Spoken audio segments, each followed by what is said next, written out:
Yesterday at Unity of Tustin, I spoke about the need and the value for a practice of prayer and meditation daily, so that when crises happen, your automatic response is first to pray and to center in the truth of a reality that's greater than appearance alone.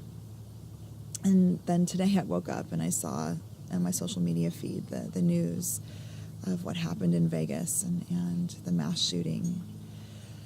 And my prayers go out to all those who were at the festival, all those who are dealing with the aftermath of it as well, the first responders and the religious institutions and the mental health professionals and everyone who will be holding this tragedy, the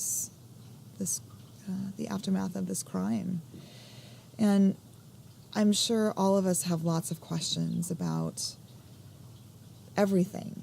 And maybe even some of you are beginning to jump into judgments and even trying to fix it from what you have probably already thought about as what the answers are to these types of situations. And while action is actually a very important part of the manifestation of prayers, it's really about conscious action. And conscious action that's grounded in love.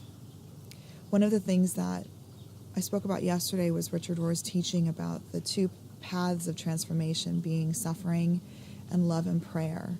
And what he talks about is suffering is the one that gets our attention. Love and prayer are the ones that access our heart and our passion. And I can imagine we're all in shock right now this morning and in some level of suffering. Whether we know anyone who's affected by this shooting or not, there's a collective consciousness that knits us together, and there's pain right now in the collective. What my commitment is in the face of this hate and unconscious behavior and this violence, that my commitment is to respond with nonviolence, to respond with love, to make a commitment that my words, my thoughts, my actions are of love and not of violence, to not respond to violence with violence. In tragedy, sometimes our automatic response can be to go to the head and just push down or deny what might be happening in our heart or even our body.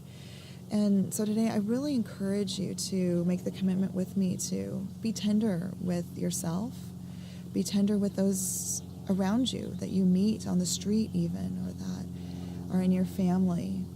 Let this actually be a reminder of how important it is to turn toward each other in love first. And then from that grounded place, there may be some action that you feel called to be a part of. But first, for today, I invite you to really be gentle, be tender, be that peacemaker that St. Francis talked about. Lord, make me an instrument of your peace. Where there is hatred, let me sow love.